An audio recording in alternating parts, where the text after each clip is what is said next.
رات کے آخری حصے تہجد میں جو بھی دعا مانگی جائے وہ قبول ہوتی ہے۔ تہجد کی نماز پڑھ کر ہی دعا مانگی جائے تو ہی وہ قبول ہوتی ہے، یا اگر اس وقت ہماری نیند بیدار ہو جائے مگر نماز پڑھنے کے بجائے اپنی جگہ پر لیٹے ہوئے یا بیٹھے ہوئے ہی بغیر وضو کے دعا کی جائے تو کیا وہ دعا قبول ہوتی ہے؟ دیکھیے، سب سے پہلی چیز آگے انہوں نے پھر لکھا، تہجد کی نماز پڑھنے کا بہترین وقت کون سا ہے؟ رات کے 3 بجے سے آخر حصہ رات کا شروع ہوتا ہے، تو کس وقت پڑھنا زیادہ بہتر ہے؟ اگر ہم اپنے بیڈ پر جا نماز بچھا کر نماز پڑھیں تو کیا ایسا پڑھ سکتے ہیں؟ دیکھیے، سب سے پہلی چیز تو یہ کہ جو رات کے تیسرے آخری پہر میں جو فضیلت ہے، جو صحیح مسلم کی روایت ہے، عموماً ہم رمضان میں سنتے ہیں لیکن یہ سال بھر کے لیے حدیث کیا ہے؟ آپ سے فرماتے ہیں رات کے آخری پہر میں، آخری حصے میں اللہ رب العزت پہلے آسمان میں، آسمانی دنیا پر آ جاتا ہے اور ایک ندا، ایک آواز لگاتا ہے، کوئی مغفرت کا طلب کرنے والا، میں مغفرت دینے بیٹھا، اللہ اس کو حکم دیتا ہے۔ پھر ایک آواز آتی ہے، کوئی مانگنے والا مجھ سے، میں دینے کے لیے بیٹھا ہوں۔ ہر روز، رمضان میں خاص نہیں، ہر روز رات کے آخری پہر میں اللہ رب العزت دنیاوی آسمان پہ آ جاتا ہے۔ کیسے کیا؟ واللہ عالم، بس آ جاتا ہے بس، اور ایک آواز لگاتا ہے، اللہ حکم دیتا ہے، لگاؤ آواز، ہے کوئی مانگنے والا، میں دینے بیٹھا ہوں، ہے کوئی مغفرت طلب کرنے والا، میں مغفرت دینے بیٹھا ہوں اس وقت۔ ٹھیک ہے، اب نبی اکرم صلی اللہ علیہ وسلم اس وقت کا فائدہ کیسا اٹھا وہ دیکھنا پڑے گا ہم کو۔ طریقہ مانگنے کا، آپ صلی اللہ علیہ وسلم نماز پڑھتے تھے۔ اب یہ الگ بات ہے کہ آپ رات میں اٹھ جائیں، چونکہ جو کاغذ پر آتے میں خواتین کے سوال سمجھتا ہوں تو ان کے حساب جواب دیتا ہوں۔ اگر آپ رات میں اٹھ جائیں اور آپ کی حالت ایسی نہ ہو کہ آپ نماز پڑھ سکتی ہو فرض، یا کوئی بھی نماز پڑھنے کی حالت نہ ہو، تب میں کہہ سکتا ہوں پھر آپ دعا کر لیں، اس رات کے وہ حصے کا فائدہ اٹھا لیں دعا کی شکل میں۔ لیکن اگر آپ عام حالت میں جب آپ پاک ہوتے ہیں تو پھر تو آپ کو نماز پڑھنا، اس لیے کہ آپ صلی اللہ علیہ وسلم دعا کی اور نماز پڑھ کر کی، تو ہم نماز پڑھیں گے، اس لیے کہ عبادت کے بعد اگر نماز یا کوئی کام کیا دعا کرے تو یہ بہت اچھا موقع ہوتا ہے اور ایک وہ وسیلہ بن جاتا ہے وہ عبادت آپ کی دعا کے لیے، یاد رکھیے۔ تو آپ تہجد پڑھیے، اس لیے کہ اٹھ کر نماز پڑھنے میں جو مشقت ہے اس مشقت کا بدلہ بھی اللہ دیتا ہے۔ اٹھ کر نماز پڑھیے، اس نماز کے پڑھنے کے بعد آپ دعا کیجیے، یہ زیادہ بہتر اور افضل، اور یہی طریقہ نبی اکرم صلی اللہ علیہ وسلم ملتا ہے۔ سوائے اس کے کہ آپ ایسی حالت میں نہ ہو نماز پڑھنے کی تو آپ رات میں اٹھ جائیں، نیند میں ہو تو دعا کر لیں، اس لیے آخری پہر ہے، لیکن اصل طریقہ تو یہی کہ تہجد پڑھیں۔ کون سا وقت بہتر ہے؟ تہجد کا سب سے افضل وقت آخری حصہ ہے رات کا، شروع ہوتا ہے عشاء کی بعد سے، آخری جو پہر آخری حصہ ہوتا ہے وہ تو رات میں بہرحال یہ مختلف علاقوں میں مختلف رات کا ڈیوریشن ہوتا ہے تو وقت بدل جائے گا۔ جیسے ہمارے پاس اورنگ آباد کے اندر فجر کا وقت جو ہے تقریباً 4:15 یا 20 منٹ سے شروع ہوتا ہے، ممبئی میں 4:40 سے ہو رہا ہوں ان دنوں میں، یا 4:20 یا 4:25 سے شروع ہوتا ہے، تو اس کے اعتبار سے 4:25 سے پہلے آپ کو تہجد پڑھنا پڑ جاتا ہے۔ بہت سے لوگ سمجھتے ہیں جب تک فجر کی اذان نہیں ہوتی تب تک وقت رہتا ہے تہجد کا اور سحر کا۔ ہمارے پاس فجر کی اذان فجر کے وقت سے آدھا گھنٹہ، پون گھنٹہ، 1 گھنٹہ لیٹ ہوتی ہے، ٹھیک؟ تو اس کا وقت آپ کو ٹائم ٹیبل لائیے گھر میں، اس میں دیکھیے اور اس کے مطابق آپ کو عمل کرنا ہوگا۔ آگے سے کچھ بات دیکھ لیتے۔ سب سے پہلے تہجد کے فضائل میں دیکھیے قرآنی آیت بھی اور احادیث بھی موجود ہے، اتنا وقت نہیں کہ میں تمام چیزیں لوں، مختصر رکھتا ہوں آپ کے سامنے۔ سب سے پہلی چیز تو اللہ رب العزت سورہ بنی اسرائیل، یہ سورہ اسراء سورہ نمبر 17 آیت نمبر جو ہے 79 کے اندر فرماتا ہے، 79 کے اندر فرماتا ہے اور کہتا ہے وَمِنَ اللَّيْلِ فَتَهَجَّدْ بِهِ نَافِلَةً لَكَ، اللہ فرماتا ہے اور کہتا ہے اور رات کو تہجد پڑھو، یہ آپ صلی اللہ علیہ وسلم کے لیے نفل ہے۔ آپ اے نبی رات میں تہجد پڑھا کرو، یہ آپ کے لیے نفل ہے۔ عَسَىٰ أَن يَبْعَثَكَ رَبُّكَ مَقَامًا مَحْمُودًا، ہو سکتا ہے اللہ اس کے ذریعے آپ کو مقام محمود پر پہنچا دے۔ ٹھیک ہے، تو اس لیے کہ قرآن سے پتہ چلتا ہے کہ تہجد کا ذکر قرآن میں اور اس کی بڑی اہمیت ہے، اس کو پڑھنا چاہیے۔ اسی طرح دوسرے مقام پر سورہ بنی اسرائیل میں اللہ نے آگے فرمایا، کہا بے شک اللہ سے ڈرنے والے متقی لوگ باغوں اور چشموں میں ہوں گے، وہاں ان نعمتوں کو پائیں گے جو ان کا رب انہیں دے گا، بے شک وہ اس سے پہلے نیکوکار تھے، وہ راتوں کو بہت کم سوتے تھے اور بوقت سحر اللہ تعالیٰ سے بخشش طلب کرتے تھے۔ رات کو اٹھ کر، مومنوں کی صفت ہے رات کو اٹھ کر اپنے رب سے بخشش طلب کرتے تھے، اس لیے کہ رات کا آخری پہر وہ پہر ہوتا ہے جس میں اللہ رب العزت آسمانی دنیا پہ نزول کرتا ہے اور ایک ندا اور آواز لگائی جاتی ہے۔ یہ صرف رمضان کے لیے خاص نہیں ہے، سارے سال ہوتا ہے کوئی مغفرت کا طلب کرنے والا، میں معاف کرنے والا ہوں، ہے کوئی مانگنے والا، میں دینے بیٹھا ہوں۔ صحیح مسلم کی روایت ہے، بہت سی بار یہ رمضان میں لوگ پیش کرتے ہیں روز کی، اور بہت سی بار یہ روایت کو لوگ شب برات کے لیے پیش کرتے ہیں، یہ روز کی ہے۔ روز اللہ آسمانی دنیا پہ فرسٹ جس کو کہیں گے اسکائی پر آتا ہے اور ایک ندا آواز لگائی جاتی ہے کوئی مانگنے والا تو میں دینے بیٹھا ہوں۔ سمجھ رہے بات؟ تو بہرحال اس کا تذکرہ قرآن میں بھی ہے، احادیث کے اندر جو ہے صحیح مسلم کی روایت میں آتا ہے نبی اکرم صلی اللہ علیہ وسلم کے تعلق سے کہ جو ہے نبی اکرم صلی اللہ علیہ وسلم سے پوچھا گیا کہ فرض نماز کے بعد کون سی نماز سب سے افضل ہے؟ نبی کریم صلی اللہ علیہ وسلم نے کسی نے سوال کیا فرض نماز کے علاوہ سب سے افضل نماز کون سی ہے؟ اس کا مطلب دوسرے الفاظ میں نفل عبادتوں میں سب سے افضل عبادت کون سی ہے؟ فرض نماز کے بعد سب سے افضل عبادت مطلب کیا ہوا؟ نفل نمازوں میں سب سے افضل نماز. تو آپ نے فرمایا اور کہا آدھی رات کے بعد نماز یعنی تہجد، آدھی رات کے بعد پڑھی جانے والی نماز کا پڑھنا یہ سب سے افضل عبادت ہے فرض نمازوں کے بعد. تو اگر فرض کے علاوہ کوئی انسان کچھ کرنا چاہتا ہے سب سے افضل کام، تو وہ کیا کرے؟ تہجد کا اہتمام کرے،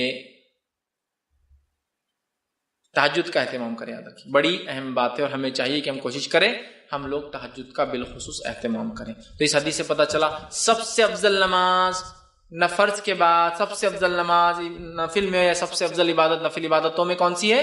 تہجد کا ادا کرنا. اور اس تہجد کے بعد یہ پڑھا جاتا ہے کیا؟ وتر، جو میں نے پہلے لے چکے ہیں. ہم لوگ پہلے پڑھ لیتے وتر، عشاء کے بعد عام طور سے تہجد نہیں پڑھتے لوگ، یہاں بس عشاء کی بات کا اس لیے اس کو پہلے رکھا، حالانکہ وہ اس کے بعد آتی ہے. اب آئیے جو ہے ایک اور روایت میں اس طرح سے آتا ہے، ابن حبان اور مسند احمد کی روایت ہے، ابو ہریرہ رضی اللہ عنہ اس کی راوی فرماتے ہیں ہر کس و ناکس مسلمان کو سلام کہو، غریبوں کو کھانا کھلاؤ، صلہ رحمی کرو، اور راتوں کو اٹھ کر جو ہے اس وقت نمازیں پڑھو جبکہ لوگ سوئے ہوئے ہوں، اس طرح تم آرام سے جنت میں داخل ہوں گے. ابو ہریرہ رضی اللہ عنہ نے ایک مرتبہ پوچھا اللہ کے رسول میں جنت میں آرام سے کیسے داخل ہوں؟ تو آپ نے بتا دیا اور کہا کیا کیا کرو جنت میں جانے کے لیے آسانی سے. پہلا کام مسلمان کو سلام کرو، غریب کو کھانا کھلاؤ، رشتوں کو جوڑے رکھو، رات کو اٹھ کر نماز پڑھو جبکہ لوگ سوتے رہتے ہیں، تم آسانی سے اور آرام سے جنت میں چلے جاؤں گے. تو آسانی سے اور جنت میں جانے کے راستوں میں سے ایک راستہ تہجد کا پڑھنا ہے، کھانے کا کھلانا ہے، لوگوں سے رشتہ اور تعلقات قائم کرنا ہے، اور کس اور ناکس جس کو بھی کسی کو بھی سلام. اور یہاں الفاظ دیکھیے ہر کس و ناکس، بڑی اہم چیز، مطلب ہر کسی کو. ہاں بس کیا ہوتا ہے سلام کرتے ہیں اسٹیٹس کے حساب سے، بہت مالدار ہے تو سلام. غریب نوکر اپنے پاس روز کام کو اس کو کیا سلام کریں گے؟ کس اور ناکس مطلب اس کی دنیاوی اعتبار سے ویلیو ہو یا نہ ہو، لیکن آپ نے سلام کرنا چاہیے. سمجھ رہے بات؟ بہرحال سلام کرو اور رشتوں کو قائم رکھو، غریبوں کو کھانا کھلاؤ، اور ہاتھوں کو اٹھ کے نماز پڑھو، مطلب تہجد پڑھو جب سب سوتے ہیں، مطلب آخر وقت میں افضل ہے یہ ٹائم، تو تم جو ہے جنت میں چلے جاؤں گے. اب تہجد کے وقت کے تعلق سے ہم کچھ باتیں دیکھتے ہیں. مانو اپنے آپ کو بری کر لیتا ہے، سمجھ رہے آپ؟ تو اس کی پہلی چال کفر اور شرک کرانا. جتنی چیزوں کی اللہ کے ساتھ یا اللہ کے علاوہ دنیا میں عبادت ہوتی ہے وہ طاغوت ہے اور وہ شیطان ہے. سمجھ رہے آپ؟ چاہے وہ کسی بھی فارم میں، کسی بھی شکل میں، کسی بھی شیپ میں، کسی بھی چیز کا بناؤ، اگر اللہ کے ساتھ یا اللہ کے علاوہ ہے وہ کفر ہے اور وہ شیطان کی عبادت ہے. جو اس پر مر گیا، لیکن جس نے کیا توبہ کر لے تو توبہ تو کبھی بھی ہوتی، جو مر گیا تو پھر اس کی بخشش اور مغفرت نہیں ہے. اس لیے کہ حدیث میں آتا ہے نبی اکرم صلی اللہ علیہ وسلم جو ہے سجدہ کریں گے قیامت دن، کلمات پڑھیں گے، اللہ تعالیٰ کہیں گا اے محمد صلی اللہ علیہ وسلم اٹھو شفاعت کرو، قبول کی جائیں گے. آپ کرتے جائیں گے. پھر آخر میں اللہ رب العزت بیان کریں گا اے محمد صلی اللہ علیہ وسلم اب جہنم میں صرف کافر اور مشرک رہ گئے ہیں. تو نبی اکرم صلی اللہ علیہ وسلم پھر اٹھ جائیں گے، صرف کافر اور مشرک. سمجھے؟ ایک روایت میں آتا ہے صحیح بخاری کی کہ ابراہیم علیہ السلام جو اپنے والد کو دیکھیں گے کہ انہیں جہنم میں ڈالا جا رہا ہے، تو کہیں گے اللہ میری ایک دعا تھی جو دنیا میں آپ نے قبول نہیں کی تھی، آج قبول کر لو کہ آپ مجھے رسوا نہیں کرو گے والد کے معاملے میں. اللہ تعالیٰ کہیں گا ابراہیم کیا تم نہیں جانتے میں نے مشرک اور کافر پہ جنت کو حرام کیا ہے،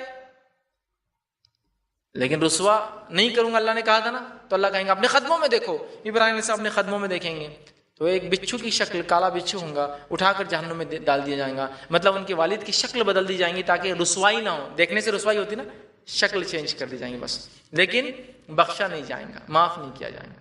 سمجھ رہے آپ؟ ٹھیک ہے. تو مشرک اور کافر، تو پہلا کام وہ چاہتا ہے کہ ہم شرک اور کفر کا یاد رکھیے، یہ سب سے بڑا اس کا مشن ہے، یاد رکھیے. اور مختلف قسم کے شرک اور کفر میں لوگوں کو لگاتا ہے. دوسرا گناہوں اور برائیوں کو اچھا بنا کر پیش کرتا ہے.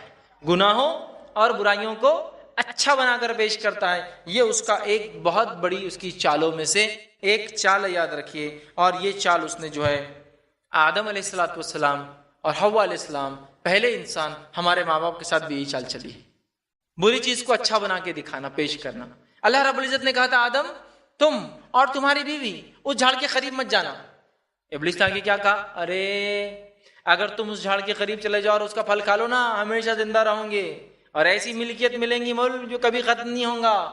تو آدم علیہ السلام اور کہا میں قسم کھاتا ہوں میں تمہارا خیر خواہ ہوں، کھا لو. تو اس نے کیا کیا؟ اس برے جھاڑ کو جس کے پاس قریب جانے کا حکم نہیں تھا اچھا بنا کے بتایا. کیا کرتا ہے؟ گناہ اور برائیوں کو اچھا بنا کے پیش کرتا ہے. جیسا آج ہمارے سامنے ہو رہا ہے، مختلف گناہ اور مختلف چیزیں ہم اچھی سمجھتے ہیں اور کرے چلے جا رہے ہیں. مثال دوں میں آپ کو، کئی مثالیں برائی کو اچھائی بنانے کی. جیسا ایک مثال آج کے جدید دور کے اندر اکنامیکل سسٹم کے اندر انٹرسٹ ہے. انٹرسٹ کے لیے انگلش میں جو لفظ یوز ہوتا ہے یوسری ہے، سود خوری. لیکن ذرا سخت لفظ دکھتا ہے نا، ہلکا دکھتا ہے انٹرسٹ تھوڑا سا. انٹرسٹ مطلب میرا مفاد ہے اس میں. انٹرسٹ جو انگلش کا عام لفظ ہے انٹرسٹ، وہی انٹرسٹ جس کے لیے یوز ہوتا ہے. میرا مفاد ہے، میرا بھی اس میں کچھ حصہ ہے، انٹرسٹ ہے. سمجھتے آپ؟ تو یوسری لفظ ہے لیکن وہ نہیں یوز ہوتا اس لیے کہ ارے بڑا ہے. جیسا کہ کوئی آدمی کہے کہ یہ تو ان کا مفاد ہے، انٹرسٹ ہے، اور کہے یہ سود خور ہے، کتنا برا لگتا ہے نا. تو انٹرسٹ چیزوں کو کیا کرتا ہے؟ نام تبدیل کر دیتا ہے.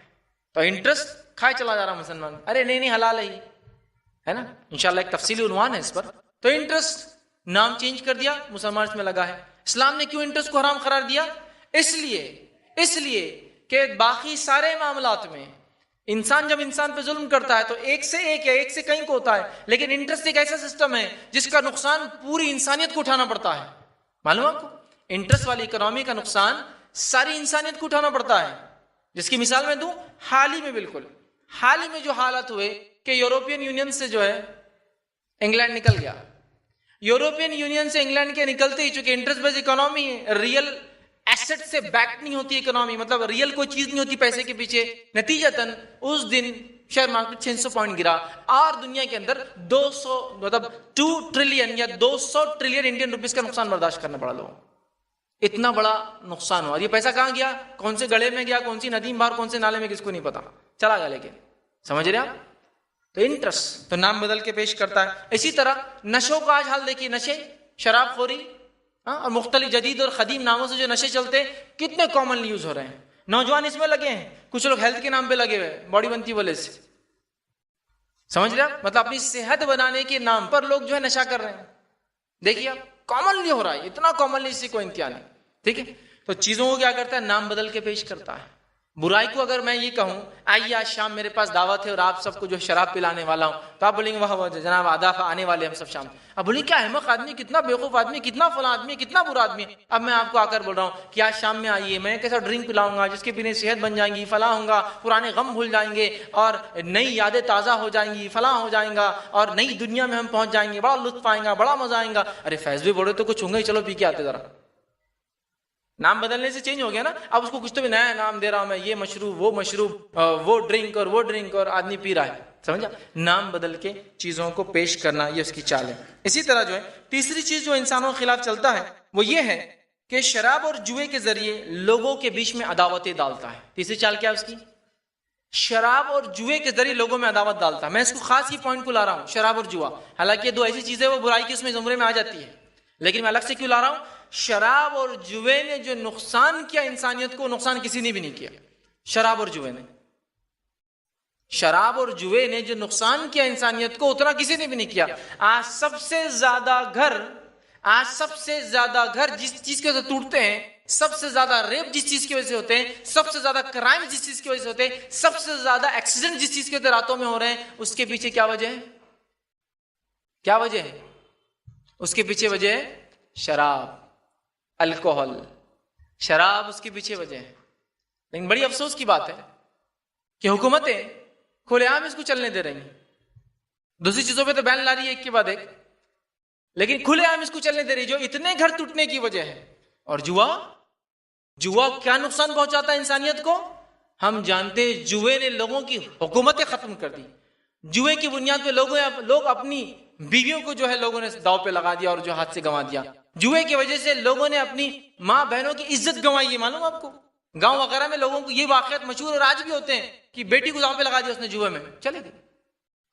جوئے کی وجہ سے آج جو کچھ ہو رہا ہے، ویسے آپ کو جوا بولے تو آپ وہ مت سمجھیے ایسا کونے میں کچھ لوگ بیڑی پیتے بیٹھے ہوئے اور وہ پتے یوں ڈال رہے، وہ جوا نہیں ہے. اب تو اسٹینڈرڈ جوا ہوتا ہے، کریڈٹ کارڈ ڈال کے مشینیں چلا کے کسینوں میں ہوں میں، جوا تھوڑی کھیل رہا ہوں. قرآن نے جوئے کو حرام کرا دیا، کسینو تھوڑی حرام ہے. اور بشینو 5 تینوں آ گئے جیک پاٹ اور میرا فلاں ہو گیا، میں ملین یہ بن گیا وہ بن گیا، یہ ہو رہا ہے. تو شکلیں چینج ہو چکی ہے یاد رکھیے. اور کچھ شکلیں تو یہ جس کو لوگ بڑا اعزاز کے ساتھ فخر کے ساتھ علانیہ کرتے ہیں، ہائی سوسائٹی میں رہنے کا طریقہ مانتے ہیں. ایک تو وہ بیچارہ جواری ہے، جوا تو جوا ہے، گناہ تو گناہ ہے، غلط تو غلط ہے. لیکن وہ جواری ہے جو سڑکوں کے کونوں میں بیٹھ کے پولیس اس کو تو گرفتار کر ہی لیتی ہے کہیں نہ کہیں. لیکن یہ وائٹ کالر جواریاں جو دنیا کو داؤ پہ لگا رہے ہیں, ملکوں کو داؤ پہ لگا رہے ہیں, ان کا کیا؟ تو جوا اور شراب کے ذریعے لوگوں میں عداوت ڈالنا. اور جوا اور شراب کیوں حرام ہے؟ اس لیے کہ اس سے عداوتیں پیدا ہوتی ہیں. عداوت سمجھتے نا, دشمنیاں پیدا ہوتی ہے. ایک بار جوا کھیلا, اگلی بار جوا نہیں جیتا تو اب تیرا قتل کر دوں گا, چونکہ میں تو ہار جا رہا ہوں نا, نیکسٹ ٹائم اس کا بدلہ لینے کا طریقہ قتل کر دو, چونکہ پیسہ چلا گیا, دوسرے دن مرڈر. وجہ جوا.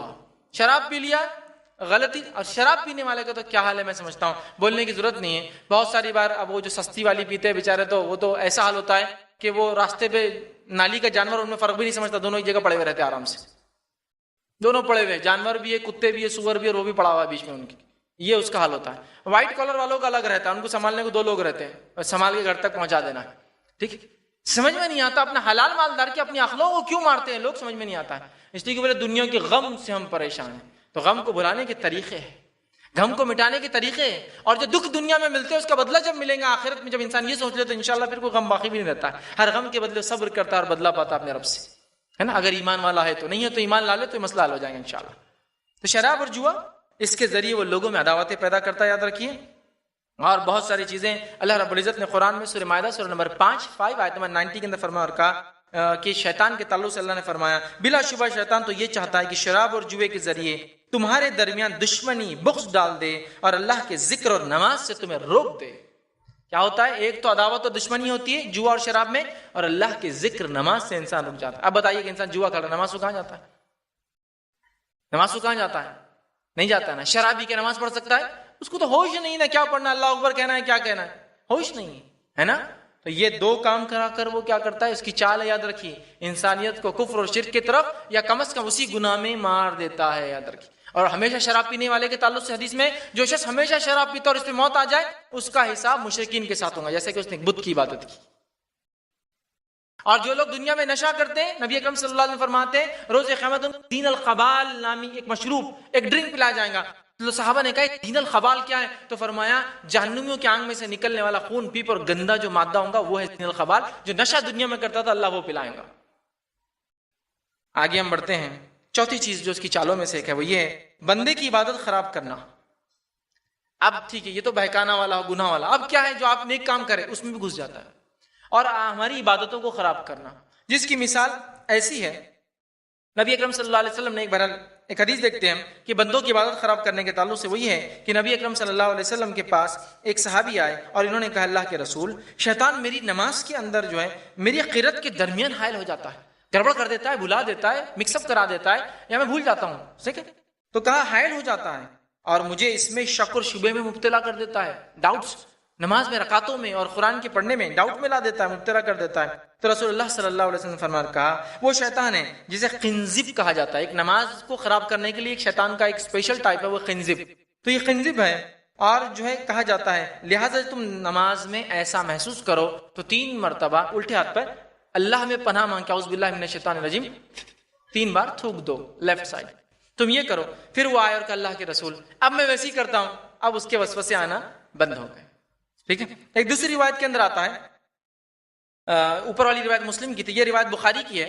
نبی اکرم صلی اللہ علیہ وسلم فرماتے ہیں جب اذان ہوتی ہے تو شیطان پیٹ پھیر کر بھاگنے لگتا ہے, اور نہ صرف بھاگتا ہے ہوا بھی خارج کرتا ہے زور زور سے کہ اذان کی آواز کان میں نہیں آنا.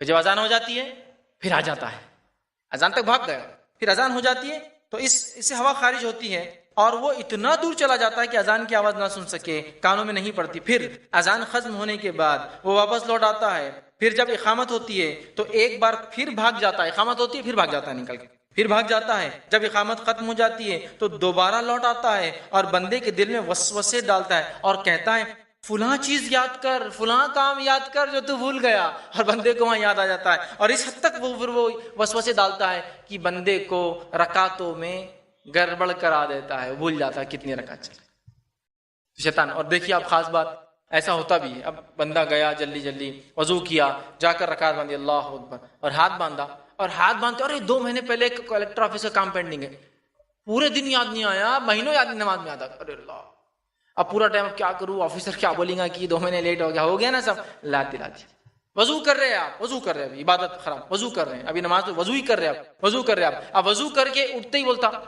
ارے کوئی اعضا سوکھا تو نہیں رہ گیا. تو کچھ لوگوں کو جب یہ وسوسہ ڈالتا ہو پھر جاتے پھر شروع کرتے پورا. جب پورا دھو لیتے پھر بولتا ارے کچھ باقی تو نہیں رہ گیا, پھر وہ وضو کرنا شروع کر. حالانکہ 3 بار کر لیا, پھر دوسرا وضو, پھر تیسرا بھی کرتے. وسوسہ وضو ہو گیا تو وضو کے بعد جب انسان اٹھ جاتا ہے تو بولتا ارے ہوا تو خارج نہیں ہو گئی, وسوسہ ہے یہ, حقیقت نہیں. ارے لگ رہا ہے یار, واپس پھر وضو کر کے آتا. یہ کرتا ہے. دیکھیے کامنلی ہوتا ہے. بہت سے لوگ بولتے ہیں مجھے پرابلم ہوتی, وضو کے بعد نہیں, وہ شک ہے آپ کا, پرابلم کچھ بھی نہیں ہے آپ کو, شک ہے, وسوسہ ہے. آپ وضو جیسے تیسے ہمت کر کے کر اس لیے جا کے نماز میں کھڑے ہوئے کہ وہ کامیاب دلائے, کچھ تو بھی نہ ہے. ارے بیگم نے یہ بولے تھے اب تک نہیں کی, ارے بچے کی فیس رہ گئی, ارے فلاں پینڈنگ کام, ارے کارپوریشن کا, ارے کلیکٹر آفس کا, ارے دکاندار کا, ارے کرایہ دار کا, ارے فلاں. اب شروع ہوا, اب کون سی رکعت چل رہی نہیں معلوم. امام کے پیچھے تو سمجھو معاملہ چل گیا. اگر تکبیر اولیٰ سے ملا تو پہلی رکعت سے, اور اگر دوسری تیسری میں ملا تو پھر مشکل. بازو والے کو دیکھنا پڑتا کتنی پڑھتا ہو, اچھا ہے اب اپن پڑھ لیں, اس کی کتنی رکعت ہے اپنی اتنی پڑھنا, چونکہ اب یاد نہیں. سجدے 100 بھی کرے تو فکس کس پہ کرے, 3 ہوئی 4 ہوئی 2 ہوئی, کچھ بھی یاد نہیں. سمجھ رہے بات. اور یہ ایسے حالت ہو گئے, ایسی حالت ہو گئے کہ ہمیں یاد نہیں یاد رکھی. حالت یہ کہ رکعت باندھی, وسوسہ آیا, دکان پہ کیا چل رہا ہے, کہ تو پھر سیلری شروع ہو گئی, کاؤنٹنگ, اس کو اتنی دے دیتا یہ مہینے, اس کو اتنی کر دیتا حساب, اس کا فلاں کر دیتا, اس کو وہ کرتا, اب نکلتے اس کو کان پہ رکھ دیتا, اس کو وہ کرتا, اس نے یہ کر رہا, پڑوسی وہ سب باتیں طے. نماز ہوتی مطلب جیسا نماز میں پوری فکریں کر کے ہم نکل کے باہر جا کے امپلیمنٹ کرتے اس کو, چلو عمل میں لاؤ, میں نے کیا کیا سوچا نماز کے اندر. یہ حالت ہے ہماری. یہ شیطان کرتا ہے. اعوذ باللہ من الشیطان الرجیم, آپ کو پڑھنا ہوگا, پناہ مانگیں گی, ورنہ عبادتوں کو خراب کر دیتا ہے, عبادتوں کو. اور یہ وسوسے اور شک نے بہت سارے انسانوں کی عبادتیں خراب کر دیا. بہت سارے لوگ وہ کسی عبادت پہ اکتفا نہیں کرتے, اور ہر چیز میں احتیاط کر کے اضافہ کرتے جا رہے ہیں. یہ احتیاط کر لو, وہ احتیاط کر لو, ڈبل یہ دے دو, ٹرپل وہ کر دو, احتیاطاً اتنی دیر سے روزہ کھولو, احتیاطاً اتنی جلدی سحر ختم کر دو, احتیاطاً فلاں کر لو, احتیاطاً وضو کرنے کے بعد ہاتھ دھو لیے 3 بار, پھر سے یوں کچھ تو بھی کر لو. کہے کے لیے احتیاط. وضو میں ہاتھ کتنی بار دھونا ہے, 3 بار ہو گیا. 3 بار دھونے کے بعد بھی, سر کا مسا کرنے کے بعد بھی ٹھنگ ٹھنگ ٹھنگ ٹھنگ, پھر یہ کیا ہے, بولے احتیاطی. اگر پہلے سوکھا رہ گیا ہوں گا تو سوال یہ پہلے 3 بار حکم تھا نا, کیسے سوکھا بچا. سنت تو یہ ہے کہ 1 2 یا 3, میکسیمم 3 ہے, اس سے کم بھی ہو سکتا ہے, 2 بھی اور 1 میں بھی ہو سکتا ہے, لیکن سنت میکسیمم 3 ہے. 3 سے اوپر جانا تو اسراف ہے, زیادتی ہے, ویسٹ ہے, شک ڈالتا ہے ہر چیز میں, شک ہر چیز میں, شک ہر چیز میں شک. سمجھ رہے ہیں. تو عبادتوں کو خراب کرنا یہ اس کا زبردست حربہ اور اس کی بہرحال یہ چال ہے. اسی طرح جو چیزوں میں شیطان بہکاتا ہے, اس کے بعد کی وہ ہماری عبادتوں کو جو ہے خراب کرتا ہے, بندے کے ساتھ جو عمل کرتا ہے. 5ویں چیز وہ یہ ہے کہ تمنا اور آرزوؤں میں انسان کو مگن کر دیتا ہے. تمناؤں میں اور آرزو میں انسان مگن ہو جاتا ہے. تمنا اور آرزو میں مگن کر دیتا ہے. اور اس کے تعلق سے اللہ رب العزت نے قرآن میں سورہ نساء سورہ نمبر 4 آیت نمبر 118 سے 121, اور میں چاہوں گا یہ 118 سے 121 آیت آپ ضرور اس کی تفسیر پڑھے گھر جا کر. یہ شیطان کا اور اللہ کا کلام ہے, جس میں اس نے پورے وہ چالے جو چلنے والا بول کیا, میں یہ کروں گا یہ کروں گا یہ کروں گا. ان افسوس کی بات ہے ہم پھر بھی اس کو دشمن نہیں مانتے. آئیے وہ آیتوں کا صرف ترجمہ دہراتا ہوں, بڑی آیتیں. اللہ رب العزت فرماتا ہے 118 نمبر کی آیت میں, اور اس شیطان نے اللہ سے کہا میں تیرے بندوں میں سے ایک مقرر حصے کو لے کر ہی رہوں گا, ایک فکس پارٹ کو تو میں لے کے جاؤں گا, اور اکثر لوگوں کو تم شکر گزار نہیں پاؤں گے. دوسری آیت میں بھی آتا ہے اکثر کو لے جاؤں گا, ایک بڑا مقرر حصہ لے جاؤں گا, اور میں انہیں گمراہ کر کے ہی چھوڑوں گا. لے کے بھی جاؤں گا اور گمراہ کر کے چھوڑوں گا. انہیں آرزویں دلاؤں گا. کیسے کیسے گمراہ کروں گا؟ پہلا, انہیں آرزویں دلاؤں گا, جھوٹی آرزویں. آرزو اتنا اگر حرام کما لیا نا تو پھر نیک بن جاؤں گا انشاءاللہ. آرزو ایک گھر بن گیا نا تو پھر توبہ کر کے رشوت خوری پھر کبھی نہیں کروں گا. آرزو ایک بچی کی شادی ہوگی نا, دوسرے 2 کی محنت پہ ہو جائیں گے, اپنا حلال پہ ہو جائیں گے, اس کی اتنی ہونے دو. آرزو ٹھیک ہے. اگر میں کاش وہ گھر میں رہتا, آرزو جھوٹی آرزو میں دلاتا ہے, یاد رکھیے. اور اس آرزو کے چکر میں انسان سب کچھ کر رہا ہے نا. تو کہا میں انہیں آرزویں دلاؤں گا, اور انہیں حکم دوں گا کہ چوپایوں کے کان کاٹے, جانوروں کے کان کاٹے. یہ کیا جانوروں کے کان کاٹنا؟ میں ان سے کفر اور شرک کرواؤں گا, اس لیے کہ یہ دور جہالت میں مشرکین مکہ جانوروں کے کان کو الگ الگ ڈیزائن میں کاٹتے تھے تاکہ پتہ چل جائے جانور کس بت کے نام سے چھوڑا ہوا ہے.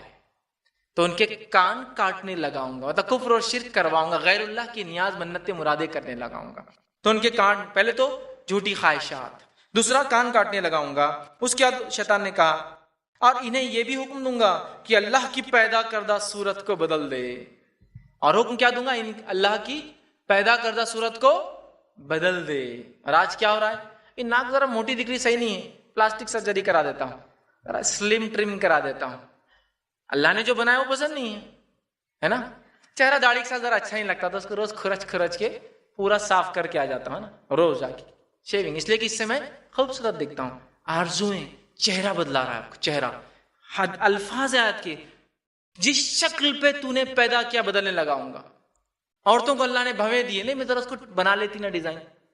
شکل بدلنا یہ ہے، یاد رکھیے. تو کہا شکل بدلنے لگاؤں گا. آگے آئیے، تو صورت تبدیل کرنے ڈالوں گا. اور جس شخص نے اللہ کو چھوڑ کر شیطان کو اپنا سرپرست بنا لیا، اس نے واضح نقصان اٹھایا. شیطان ان سے جو وعدے کرتا ہے اور امیدیں دلاتا ہے، اور جو وعدے بھی کرتا ہے وہ فریب کے سوا اور کچھ نہیں. اللہ فرما رہا ہے ایسے لوگوں کا ٹھکانہ جہنم ہے، جس سے وہ نجات حاصل نہیں کریں گے، اور اس کی نجات حاصل کرنے کو صورت بھی نہیں پائیں گے. جھوٹی خواہشات، آج جھوٹی خواہشات کی بنیاد پہ رشوت خوری، حرام خوری، انٹرسٹ، برائی، جھوٹ، سب کچھ چل رہا ہے. تو جھوٹی خواہشات دلانا اس کی چال ہے، یاد رکھیے، اس سے ہم بچنا ہے. اسی طرح اس کی چالوں میں سے ایک چال جو ہے چھٹا، وہ یہ مسلمانوں کے باہمی تعلقات کو خراب کرنا، آپ کے ایک دوسرے کے ریلیشن شپ خراب کرنا. آج آرگنائزیشنز، گھر، ملک، سارے لوگ کیوں پریشان ہیں؟ ایک دوسرے سے تعلقات اچھے نہیں. ہمارے ملک کے بڑے ملک سے تعلقات اچھے نہیں، پورا ٹینشن دونوں ملک میں. پڑوسی کی پڑوسی سے تعلقات اچھے نہیں، پورے محلے کے اندر ٹینشن. میاں بیوی کے تعلقات اچھے نہیں، پورے گھر میں ٹینشن ہے. مطلب نیچے سے لے کر اوپر تک سب ٹینشن میں ہیں تعلقات. اور شیطان کرواتا ہے. جیسے کہ آپ کے پاس آیا، وہ آپ کی بات نہیں سنیں گے، بہت مال آ گیا ان کے پاس. اب اس نے بیچارے جنوینلی نہیں سنا، مطلب مجبور تھا. صحیح بولا یار، شیطان صحیح بولا، یہ نہیں سنیں گا، بہکایا، تعلقات خراب. تو تعلقات، باہمی تعلقات خراب کرتا ہے، یاد رکھیے. اور اللہ رب العزت نے اس بات کو یوں بیان کیا سورہ بنی اسرائیل سورہ نمبر 17 آیت نمبر 53 53 میں، اور میرے بندوں سے کہہ دو کہ لوگوں سے ایسی باتیں کہا کرے جو بہت پسندیدہ ہو، کیونکہ شیطان بری باتوں سے ان میں فساد ڈالتا ہے. بری باتوں سے ان میں فساد ڈال دیتا ہے. کچھ شک نہیں کہ شیطان انسان کا کھلا ہو دشمن ہے. بری باتوں سے فساد، تو ہمیں بری باتوں سے بچنا چاہیے. یاد رکھیے، ایک دوسرے کے تعلقات خراب کرنا شیطان کا حربہ ہے. اسی طرح ساتویں چیز، اللہ کے بارے میں شکوک اور شبہات پیدا کرتا ہے. اللہ کے بارے میں شکوک و شبہات پیدا کرتا ہے. صحیح بخاری کی روایت ہے، نبی اکرم صلی اللہ علیہ وسلم فرماتے ہیں اور کہتے ہیں کہ شیطان تم میں سے کسی شخص کے پاس آتا ہے اور آ کر کہتا ہے اس کو کس نے بنایا، اس کو کس نے بنایا، اس کو کس نے بنایا، اور آخر میں سوال کرتا ہے اللہ کو کس نے بنایا، اور جو ہے وہ کہہ کر وہ وہاں سے نکل جاتا ہے پھر. اور آپ فرماتے ہیں لہٰذا جب وہ یہاں تک پہنچے تو اسے چاہیے کہ وہ اللہ تعالیٰ کی پناہ طلب کرے اور ایسی خیالات سے دور رہے. مطلب بندہ جب اس خیال پہ آ جاتا ہے کہ اللہ کو کس نے بنایا، اسے فوراً چاہیے اعوذ باللہ من الشیطان، اللہ میں پناہ مانگے اور اس خیال کو اپنے ذہن میں نہ لائے. لیکن بہت سارے ملحد ہوتے ہیں نا جو اللہ کا انکار کرتے ہیں، وہ بھی ایسا سوال کرتے ہیں مسلمانوں سے. تو دعوتی لحاظ سے اس کا جواب بھی دے دیتا ہوں. اس لیے کہ اگر کوئی یہ کہے کہ اللہ کو کس نے بنایا، ٹھیک ہے، ایک مثال سے بات سمجھانے کی کوشش کرتا ہوں. کوئی کہے کہ اے کو کس نے بنایا، تو آپ کہیں گے بی نے بنایا. تو سوال یہ بی کو کس نے بنایا، تو سی نے بنایا. سی کو کس نے بنایا، تو ڈی نے بنایا. کوئی نہ کوئی تو ایک پہلا ہوگا جو خود سے بنا ہوگا. اس کا کوئی اینڈ نہیں ہے اس سوال کا. کوئی نہ کوئی تو ہے، وہ جو سب سے پہلا وہی اللہ ہے، انکریٹڈ جس کو بولتے ہیں. سمجھی، جو پیدا کرتا ہے وہ پیدا نہیں ہوا ہے. سمجھے آپ؟ تو کہیں نہ کہیں ہے. لیکن شیطان کیا کرتا ہے، ذہن میں بات ڈال دیتا. جب وہ خیال آتا ہے نکل کے جاتا. تو ایسا خیال ہے تو اعوذ باللہ من الشیطان الرجیم پڑھ لے. اور اس خیال کو سوچنا نہیں چاہیے بار بار. ہمارا وجود ہمارے بنانے والے کے وجود کی دلیل ہے. ہمارا وجود ہمارے بنانے والے کی دلیل ہے، ختم. باقی تفصیلات میں جاننے کی ضرورت نہیں، چونکہ کبھی کبھار ہماری عقلیں کچھ چیزوں کو نہیں سمجھ پاتی ہے. دنیا کے اندر کچھ کمپلیکیشن، کمپیوٹر کی بہت ساری چیزیں لوگ بولتے ہیں میں کو نہیں سمجھتا. رب کے تعلق سے کمپلیکیٹ ایشوز ہے، تو ہم اتنا سمجھ لے ہے چونکہ ہم ہے اس کا مطلب رب ہے، بنانے والا ہے، مطلب کریشن ہے تو کریٹر ہے اس کا مطلب. ٹھیک. اسی طرح 8ویں چیز جو بہکانے کا اس کا طریقہ ہے وہ یہ کہ رات کا سایہ پڑنے پر شیاطین زمین میں پھیل جاتے ہیں اور نقصان پہنچانے کی کوشش کرتے ہیں انسانوں کو. رات ہوتی زیادہ پہنچاتے ہیں، ویسے دن میں پہنچاتے ہیں لیکن رات میں زیادہ اٹیک کرتے ہیں. یاد رکھیے، نقصان پہنچاتے ہیں. صحیح بخاری کی روایت ہے، نبی اکرم صلی اللہ علیہ وسلم نے فرمایا جب رات کا سایہ پڑے تو اپنے بچوں کو باہر نکلنے سے روکو، کیونکہ عین اسی وقت شیاطین پھیل جاتے ہیں. مغرب کے وقت کی رات کا سایہ پڑ رہا تھا، مغرب، شیطان پھیل جاتے ہیں تو بچوں کو اندر کر لو اپنے. پھر فرمایا پھر جب رات کی ایک ساعت گزر جائے، ایک وقت گزر جائے، ایک وقفہ گزر جائے تو انہیں چھوڑ دو، پھر کوئی مسئلہ نہیں، پھر انہیں چھوڑ دو. لیکن جب وہ ہوتی ہے نا، مطلب دن کو رات جب گھیرتی ہے اس وقت شیاطین وہاں ہوتے ہیں.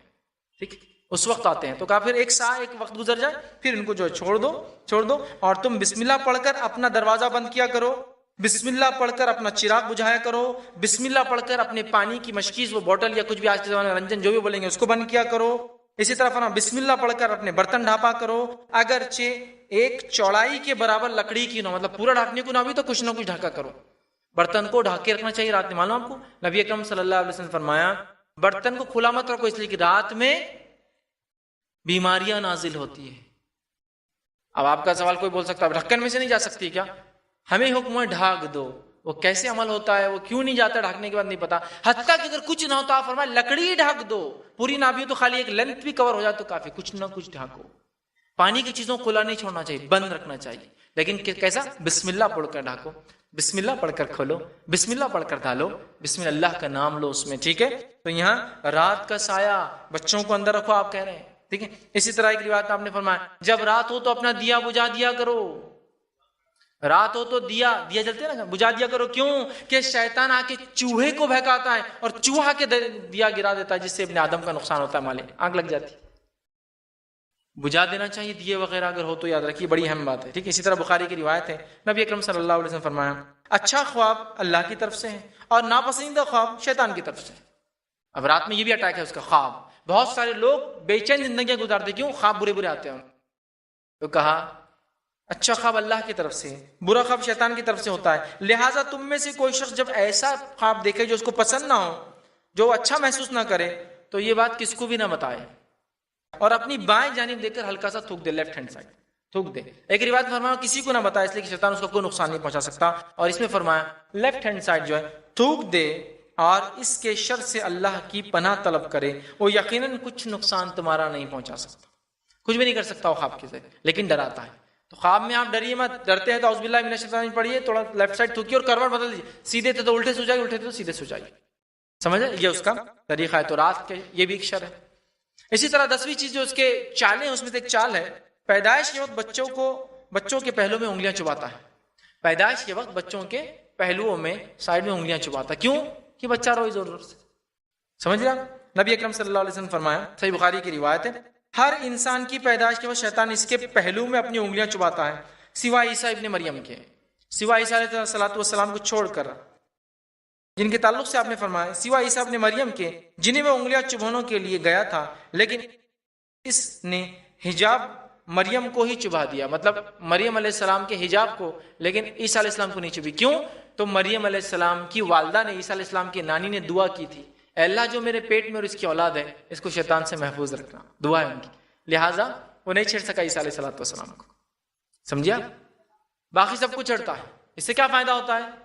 جب بچے کو چبایا، بچہ رو رہا ہے، زیادہ روتا ہے تو والدین پتہ نہیں کیا کیا شرکیہ کام شروع کر دیتے، یہ چٹاؤ، وہ کھلاؤ، یہاں اتارو، وہاں جھکاؤ، وہاں دباؤ، وہاں لگا کے لاؤ اس کو، ہے نا، اس کی مانگ لو، اس کی مانگ لو، مطلب منت، تو پھر بچہ روئے گا نہیں۔ یہ شیطان کر رہا ہے۔ کیا پڑھنا چاہیے آپ کو شیطان آئے تو؟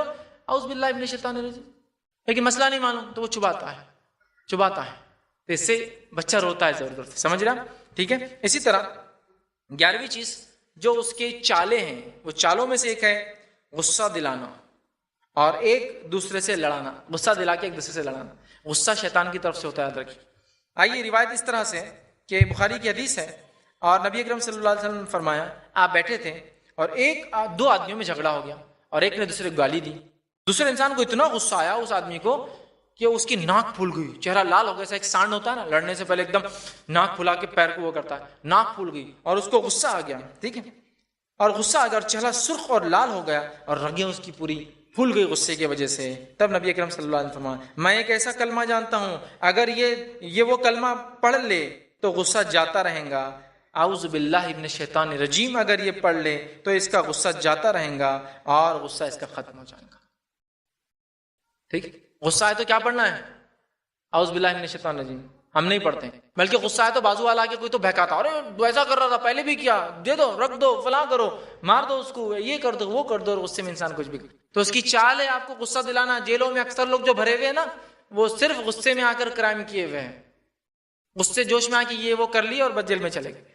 غصہ شیطان کی طرف چال ہے اس کی۔ اسی طرح 12ویں اس کی چالوں میں سے ایک چال یہ ہے موسیقی وغیرہ کے ذریعے انسان کو مگن رکھتا ہے، برائی کی طرف مگن رکھتا ہے، موسیقی کے ذریعے، میوزک کے ذریعے، اچھی آوازوں کے ذریعے، ٹھیک ہے۔ موسیقی اسلام میں یاد رکھیے حرام ہے، کوئی اچھے کلام پڑھے، اس میں مسئلہ نہیں، نظم پڑھے، ٹھیک ہے، اچھے نعتیہ کلام ہوں جو نبی اکرم صلی اللہ علیہ وسلم کی تعریف میں ہو، نہ غلو ہو نہ ان کی تعریف کو کم کرتے ہو، ٹھیک ہے، یا اچھی کوئی نظم پڑھتا ہے، اچھے اشعار پڑھتا ہے، یہ تو جائز ہے۔ لیکن یہاں موسیقی اور وہ گانا بجانا اور وہ راگ اور وہ گانے ہیں جو انسان کو شرک اور کفر کی طرف اور انسان کو انٹاکسیکیشن، نشے کی حالت پیدا کر دیتے ہیں، جس کے بغیر انسان رہ نہیں سکتا۔ آج ہم میں سے کتنے لوگ ہیں جب تک ہینڈ سیٹ میں کچھ بجے نہیں سکون نہیں آتا، جب تک گاڑی کے اندر کچھ پلے نہیں ہوا سکون نہیں آتا، جب تک ڈیسک ٹاپ یا اپنے لیپ ٹاپ پہ بیٹھے کچھ سنے نہیں سکون نہیں آتا، جب تک کلبز اور پبس میں جا کے زور زور سے میوزک نہیں سنے سکون نہیں آتا، تو کم از کم کچھ نہیں تو 15 دن میں ڈوز لے کے آتے جا کر کہیں تو بھی ناچ گا کر آتے ہیں۔ اور یہ بہت زبردست ذریعہ ہے شیطان کا بہکانے کا۔ اللہ رب العزت فرماتا ہے سورہ بنی اسرائیل سورہ نمبر 17 آیت نمبر 64 میں اللہ نے فرمایا، اور ان میں سے جس پر تیرا زور چلے اپنی آواز کے ساتھ اسے بہکا لے۔ اللہ نے فرمایا اے شیطان ان میں سے جس پر تیرا زور چلے اپنی آواز سے بہکا لے۔ تو یہاں لفظ بصوتی کا، تیری آواز، تو یہاں آواز سے مراد جو ہے یہ وہ آواز ہے جو موسیقی کے ساتھ ہوتی ہے اور انسان کو دین سے دور کرتی ہے، غافل کرتی ہے اور گمراہ کر دیتی ہے، یہ وہ آواز یاد رکھیے۔ تو یہاں ہم دیکھ رہے ہیں یہ شیطان کی کچھ چالیں تھی۔ اسی طرح اس کی چالوں میں سے ایک چال ہے بیماریوں کو پھیلانا۔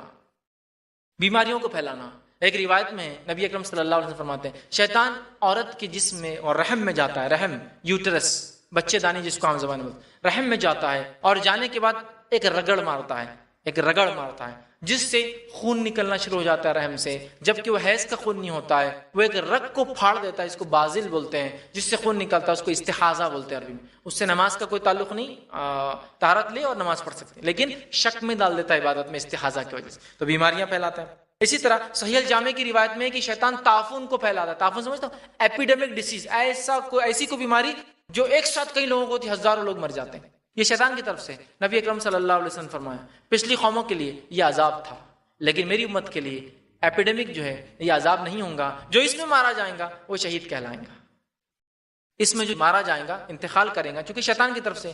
تو بیماریاں بھی پھیلاتے ہیں، بیماریاں پھیلا کے کیا کرتے ہیں؟ انسانوں کو کفر اور شرک کی طرف لے جاتے ہیں، انسانوں سے غلط اور حرام کام کرواتے ہیں۔